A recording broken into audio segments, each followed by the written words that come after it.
할렐루야.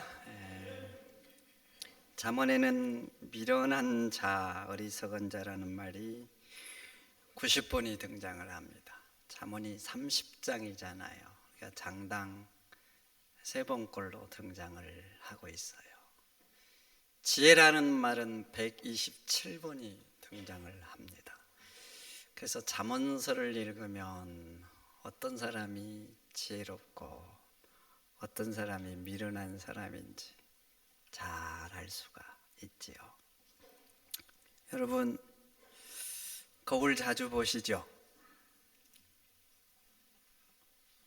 안 보셔요? 남자가 자주 볼까요? 여자가 자주 볼까요? 누가 더 자주 볼 것 같아요? 남자가 자주 본다네요. 여자는 길게 보고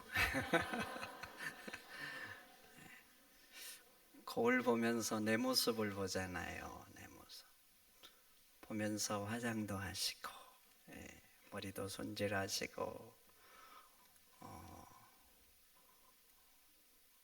옷 맵시도 다듬고. 근데 여러분, 우리 삶의 거울이 있습니다. 바로 하나님의 말씀. 하나님의 말씀이 우리 삶의 거울인 거예요. 그러니까 하나님 말씀을 보면서 들으면서 다듬고 잘못된 거 고쳐야 되는 거예요. 고친다, 큰 복이죠. 아멘입니까? 듣고 있고 고쳐요, 복이에요. 그 복은 나 혼자로 끝나지 않아요. 내가 말씀을 읽고 내 말을 고쳤어요. 그리고 좋은 말로 아내를 대하는 거예요. 그럼 아내가 얼마나 행복하겠어요. 그러면 넘치는 에너지로 자녀들을 대하죠. 그러면 그 에너지를 받은 자녀들이 밖에 나가잖아요. 그럼 사람들에게 선한 영향력을 미치는 거예요. 그러니까 내 한 사람의 변화가 이게 동심원처럼 주변으로 이렇게 퍼져가는 거예요. 퍼져가. 그러니 오늘 말씀을 들으면서 한번 점검해 보세요.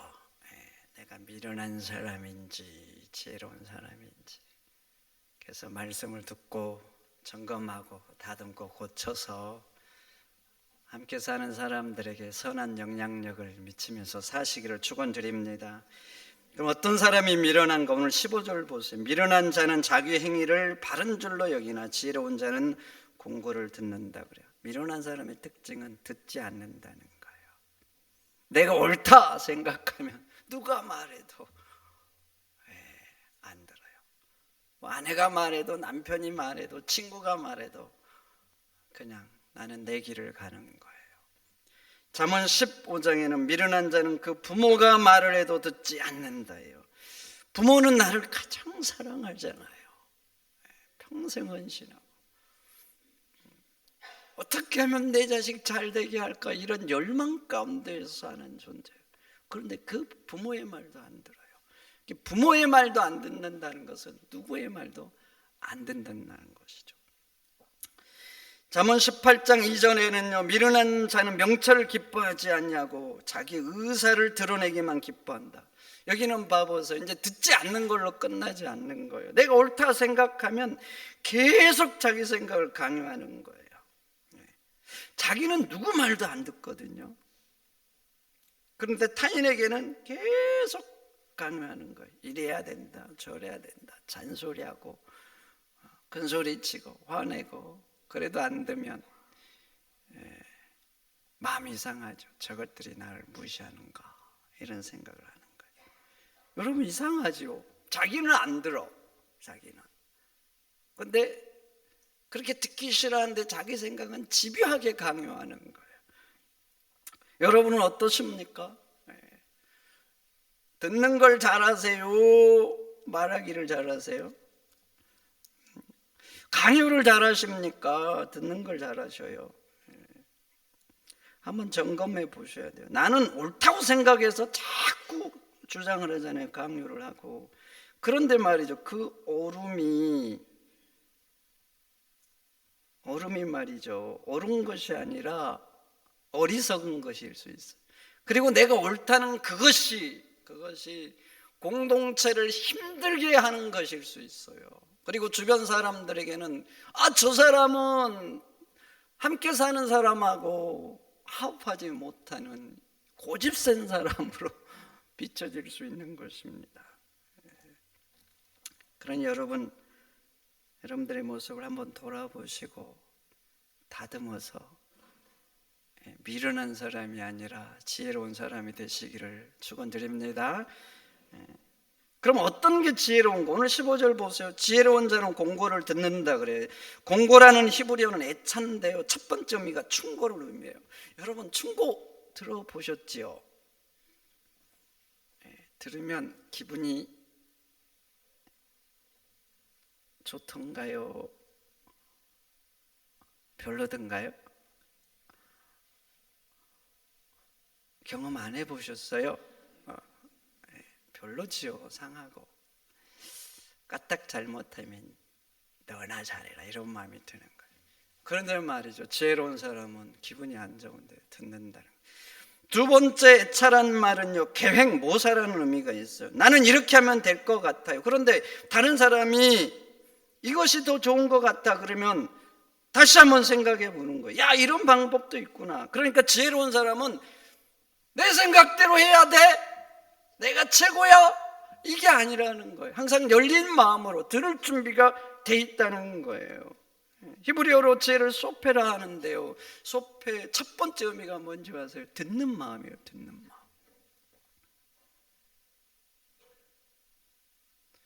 들을 수 있는 마음, 그걸 지혜라고 그래요.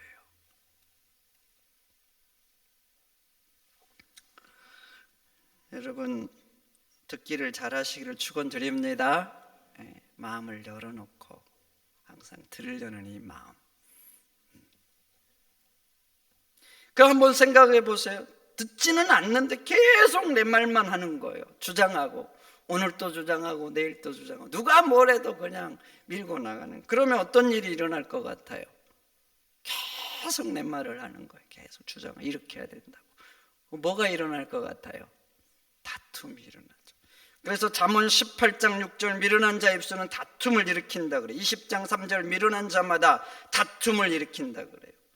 여러분 다툼의 핵심이 뭔지 아세요? 다툼의 핵심은 오름이에요. 오름. 어떤 공동체에서 뭔가 논의하잖아요. 나쁜 거 하자고 논쟁하는 경우는 단 한 군데 없어요. 부부 사이도 그래요. 뭐 나쁜 거 하자, 우리 나쁜 거 하자고 이렇게 싸우나요? 이게 더 옳다는 거죠. 이게 더 효율적인 거, 이런 거 가지고 다투는 거예요.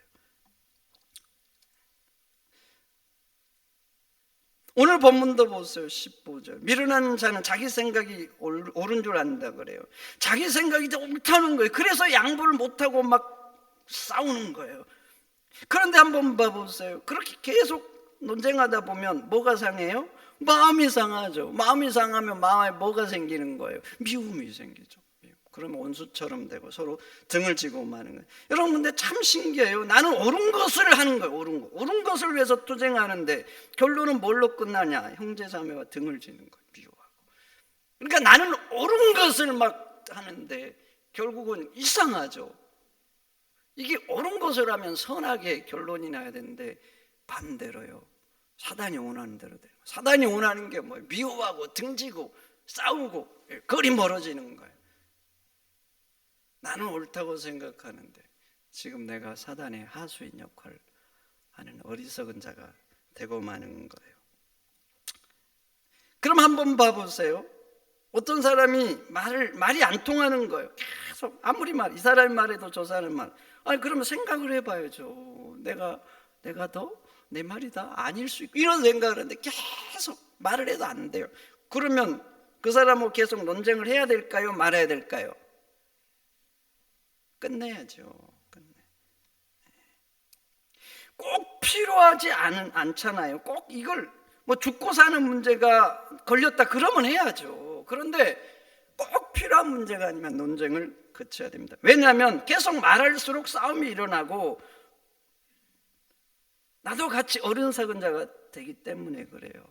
옛날에 한 마을에서 두 사람이 다퉜답니다. 한 사람은 4 곱하기 7이 27이라고 그걸 들었던 사람이 뭐 이런 사람이 있나 싶어가지고 아니라고 4 곱하기 7은 28이라고 한 거예요.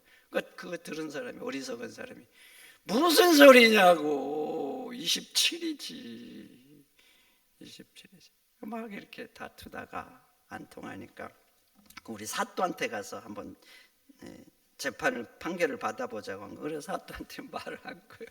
그래서 사또가 4 곱하기 7이 27이라고 말한 사람한테 물어본 거예요. 너는 4 곱하기 7이 27이라고 생각하느냐 그랬더니 사또님 당연하지요. 근데 이 당연한 것 저 멍청한 놈이 자꾸 28이라고 우긴다고 그 말 듣고 사또가 판결을 내렸습니다. 27이라고 한 저놈은 풀어주고 28이라고 한 저놈에게는 곤장 5대를 치라. 그래서 이제 정답을 말한 이 사람이 자기가 저놈이 저 인간이 맞았는데 자기가 곤장을 맞으니까 억울하잖아요. 그래서 사또한테 물은 거예요. 사또시오, 왜 정답 28인데 제가 맞아야 됩니까? 그랬더니 사또가 하는 말이 4 곱하기 7이 27이라고 하는 그 인간을 이기려고 하는 너는 더 어리석은 놈이다. 그래서 그 어리석음을 깨우쳐 주려고 내가 이렇게 곤장을 치는 것이라 했답니다. 잠언서에는요, 어떤 미련한 사람은 그 미련을 절구통에 놓고 찍어도 벗겨지지 않는다고 해요. 잠언 29장 9절. 그래서 지혜로운 자와 미련한 자가 다투잖아요. 그럼 지혜로운 자가 노하든지 웃든지 간에 다툼이 그치지 않는다 그래요. 지혜로운 사람가 어떤 말을 해도 안 통하는 거예요. 어떤 말을. 그래서 14장 7절에는 그 미련한 사람을 떠나라. 여러분 그래요. 듣는 마음이 없습니다. 듣는 마음. 내 생각이 옳은 것 같고 그래서 말하기 바쁘고 강요하기를 좋아한다. 그럼 그것은요 옳음이 아니라 잠언에서는 어리석은 사람이라 그래요. 어리석은. 그런데 내가 많이 배웠어요. 경험이 많아요. 그래도 열린 마음으로 상대의 말에 귀를 기울여요. 그럼 그 사람이 지혜자라는 거예요. 그럼 인생 살다 보면 말하기도 잘해야 돼요. 말하기도. 근데 더 잘해야 되는 게 있어요. 듣는 거예요. 여러분 말하기도 잘해야 되지만 여러분들은 듣기를 절하라는 지혜로운 성도가 되시기를 축원드립니다. 둘째 16절 미련한 자는 당장 분노를 나타내거니와 슬기로운 자는 수욕을 참는다 그래요. 미련한 자는 참지 못하는 거예요. 작은 일에도 조그만 건드려도 그냥 터지는 거예요. 여러분 봉숭아를 영어로 터치미낫이라고 하잖아요. 나 건들지 마 이런 의미죠. 왜 나 건들지 마로 지었을까요? 우리는 봉숭아인데. 봉숭아 씨앗 익으면 알죠? 건들면 어떻게 해야 돼요? 터지잖아요. 그래 봉숭아 연정 아시죠? 손대면 톡하고 터질 것만 같은 그대. 제가 좀 잘 불러줘야 되는데.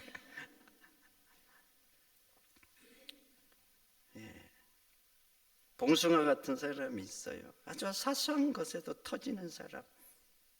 어리석다는 거예요. 그리고 성경은 이런 미련한 사람을 가까이하지 말라고 그래요. 왜 그러냐면 잘못하면 해를 당한다는 거예요.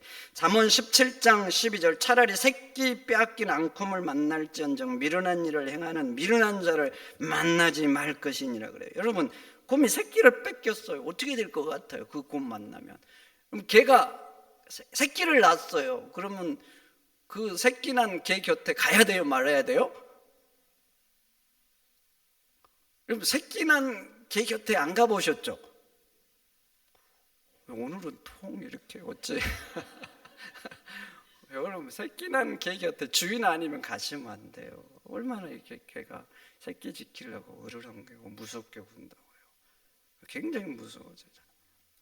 근데 곰이 자기 새끼를 뺏겼어요. 근데 그 곰 암컷을 만으면 어떻게 되겠냐고요. 그런데 말이죠, 그 곰보다 미련한 사람을 가까이 하는 게 더 위험하다는 거예요. 그래서 멀리 하는 거예요. 그럼 나는 좋은 의도로 해서 진실하게 정말 그 사람을 생각해서 말한 거예요. 그런데 그 말이 조금만 자기를 건들면 참지 못하는 거예요. 그 사람에는 그게 진실하냐 중요하냐 사랑이 이게 안 중요해요. 이게 나를 건든 거예요. 건든 거. 내 자존심, 내 감정, 이게 더 중요한 거예요. 이런 사람은 정말 위험합니다. 지금 좋다고요? 지금 좋다고요? 아니에요. 언제든지 나빠질 수 있어요. 이런 사람을 가까이 하는 것은 시한폭탄을 안고서 하는 거예요. 지금 좋지만 언제 터질지 몰라. 지금 좋은데 이게 위험한 거죠. 그래서 잠언은 차라리 빼앗긴 앙콤을 만날전적 이런 사람 만나지 말라고 하는 거예요. 그러나 슬기로운 사람은 수욕을 참는다 그래요. 수욕의 사전적인 의미는 수치와 모욕을 당하는 거예요. 그런데 지혜로운 사람은 그 모욕을 참아요. 참다는 히브리어는 카사라는 단어인데, 카사는요 덮다, 가리다, 숨기다 이런 의미가 있어요. 그러니까 모욕을 당했는데 참는 것으로 끝나지 않고 그 모욕당한 그것을요 내가 덮는 거예요. 덮는 거. 다른 말로 하면은 다른 사람에게 그 사람이 나에게 했던 그 악한 것을 말하지 않는 거예요. 그런데 미루는 사람은 그렇지 않아요. 터지죠. 터지는 것으로 또 안 끝나요. 나를 그 사람이 모욕했다고 막 이 사람 저 사람에게 막 비난을 하고 그 사람에게 내 미움을 막 심겨주죠. 그래서 함께 미워하고 막 함께 등지고 원수되게 하는 거예요. 나는 참지 못해서 미워서 그런데 봐보세요. 함께 미워하게 하는 거, 함께 등지게 하는 거, 뭐 완전 사단 일 아닙니까? 사단 일. 그런데 그래서 여러분 우리 인간 한번 봐보세요. 항상 좋을 수가 없잖아요. 좋을 수가. 부모기 때문에 자식이 듣기 싫어도 해야 될 말이 있는 거예요. 듣기 싫어하는데. 목사로서도 마찬가지예요. 목사기 때문에 여러분들한테 해야 될 말들이 있어. 힘들어하는데도 믿음을 지켜주기 위해서 때로는 해야 되고, 또 교회 담임 목사고 책임자기 때문에 또 해야 될 말이 있어. 들으면 힘들어할 것 같아. 개인적으로는 하기 싫어. 그래도 해야 될 말이 있어요. 저 사람이 이 말 들으면 기분 나빠하고 나를 싫어할 것 같으니까 내가 해야 될 말인데 안 하면 여러분 그건 책임을 회피하는 거죠. 그러니까 때로는 하기 싫은데 힘들어할 것 같은데 해요. 하면서 고민하죠. 그리고 좀 잘해보려고. 그래도 말을 하지만 그래도 조심하면서. 여러분 인간은 그래 항상 좋을 수가 없어요. 듣기 싫은 말을 할 수도 있는 거예요. 그런데 참지 못하고 폭발하고 여기저기 다니면서 수용을 본다. 나의 미움을 이 사람 저 사람에 정향시켜서 함께 미워한다. 완전 사단의 일인 거예요. 사단의. 그런데 지혜자는 그렇지 않는 거예요. 설령 모욕을 당했습니다. 참습니다. 그리고 그 미움을 다른 사람에게 전염시키지 않는 거예요. 그러니 여러분 누군가의 모욕을 당했습니까? 다른 사람에게 말하지 마세요. 그냥 덮으세요. 나로 끝나게 해야 되는 거예요. 특별히 내가 사랑하고 가까운 사람에게는 더 말하면 안 돼요. 왜 내 사랑하는 사람 가까운 말하면 안 된 줄 아세요? 나를 모욕한 거예요. 근데 아내한테 말했어요. 그러면요 미움의 독을 던져주는 거예요. 그럼 봐보세요. 나도 내 마음을 지금 지키기가 어려운데 아내의 마음에 그 미움을 던져줘 독을 던져줬으니 마음을 지킬 수 있겠어요? 나도 고통스러운데 그 분노로 함께 고통스럽게 하는 거예요. 그리고 봐보세요. 내 남편을 힘들게 했다는데 그 사람 보면 어떨 것 같아요? 그 인간 보면 웃음이 날 것 같아요. 천만의 말씀. 눈에서 불이 나가죠. 저 인간이 내 아내를 내 남편을 힘들게 하구나. 그래서 정말 사랑할수록 미움을 전염시키면 안 돼요. 꼭 필요한 상황이 아니면 말을 해야 될 때도 있죠. 가까워도 꼭 필요한 상황이 아니면 모욕을 당했을지라도 마음에 덮으세요. 그러면 그것으로 끝납니다. 사단이 더 이상 역사하지 못하는 거예요. 그렇게 덮으면요, 하나님이 역사하십니다. 신기합니다. 결국 생명의 역사가 일어나는 거예요. 여러분, 그렇습니다. 어리석은 자는 작은 것에도 참지 못합니다. 그러나 지혜로운 자는 모욕을 참습니다. 여러분, 한번 돌아보세요. 나는 어리석은 자인지 지혜로운 자인지 점검해 보시고, 어리석은 자의 길로 가지 마시고 지혜로운 성도가 되시기를 축원드립니다. 축원드립니다. 하나님 감사합니다. 오늘 주신 말씀 마음에 잘 새기고 미련하고 어리석은 자가 아니라 지혜로운 자가 되어서 이 땅 가운데 선한 영향력을 끼치는 주의 자녀들이 되도록 역사하여 주옵소서. 예수님의 이름으로 기도하옵나이다. 아멘.